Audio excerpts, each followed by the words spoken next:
Well, nze bampita Derek Miwani. Ono munene munene, munene isabiga. Waffe yakola binene, akola binene ina shotai. Jagala Katonda, sagala bawala, sagala balala, kugwe kwenfiira, dayiraga. Yo, nebaza omukisa okubeerako wano owa President Ranek opportunity gyatuwadde to get united, to get to know more friends and more gospel artists. So nebaza Mukama okuba nti asobodde otuyimusa fenna ne tusobola okujja wano. Okay. Osuubira kubeera ki myaka ng'etaano? Emyaka 5 nze neeraba nga ndi wala kuba speedi Mukama gyanyimusizaako y'amaanyi.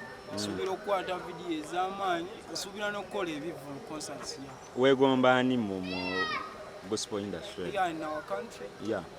In our country abayimbi bangi naye omusajja Joseph Ngumba akuba. Mpaya akayimba ke kamu kakubireko chorus.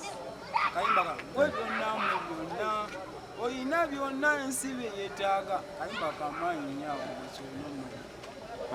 Ani yakutonda oba musumba kikala agezezzaako ku promoting? Nze wano nsoosoofuna President Raneke actually y'omuntu asoose tupromotinga ffenna. No matter oba ovuddewo ye akwaniriza mpozzi ne mu Uganda wange Gideon TDJX padde platform bannamawulire shooting the video each and everything. Yeah. Okay. Kusigadde gwani? Yeah, I'm called Derek Wallet. You can follow me on YouTube. Go there, subscribe, share. Okay. Mwe baani era muzze kukola ki wano ewa Ranek? Nze bafita Papa Spenda Uganda. Nze bafita Maosiki. Muli bayimbi?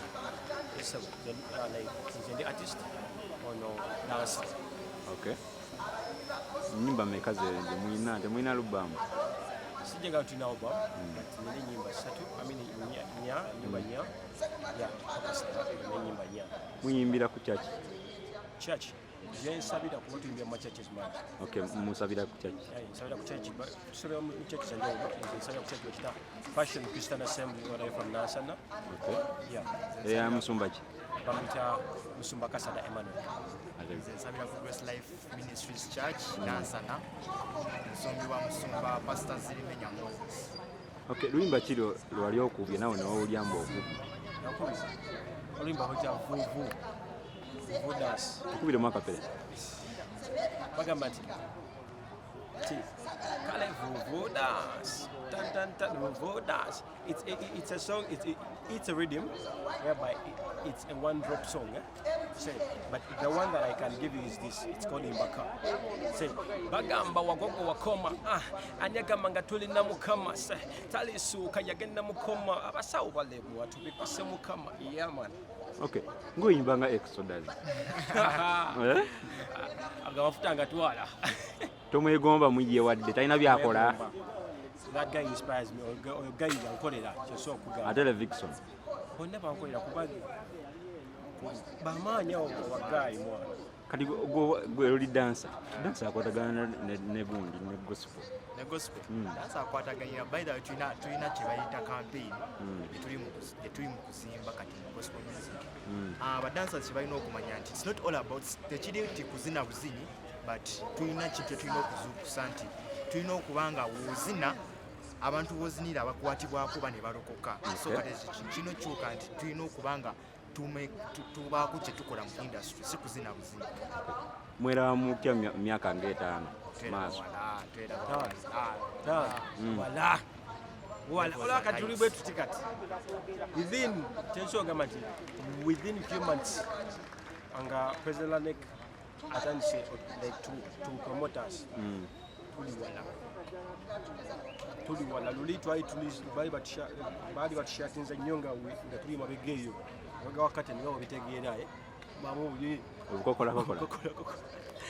Kati we believe in tugenda wala Katonda ye muwezi waffe mukulisa abantu n'ekibaleese ono. Okay, kyesooka okugamba eri abantu bonna batulaba bannange tubeebaza otuwagala okusupportinga mwebale ku subscribinga to channels zaffe. You can subscribe to my channel. It's called Papa Spenda Uganda. big up to Pillars Dance Unit, big up to DT Dancers, big up to Pastor Emma Kasada, big up to everybody at my church, Elias and the rest and everybody there. Love you, Mom, love you, Dad. Big up. I give myself away so you can use me. I give myself away. Oh, I give myself away so you can use me. My life is not my own. To you I belong. I give myself to you. Mugambe kuno mwaka. Oh, my life is not my own. To you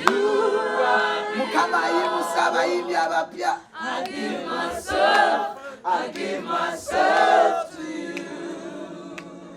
Here I am to worship. Here I am to bow down. Here I am to say that you're my God. You're altogether worthy. Altogether worthy.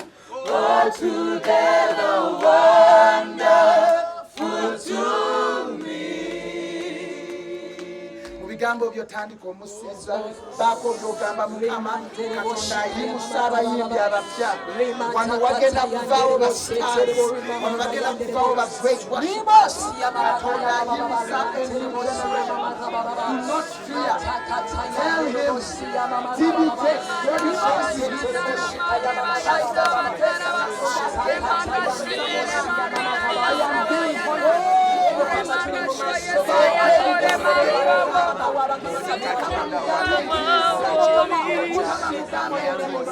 Baba Mateo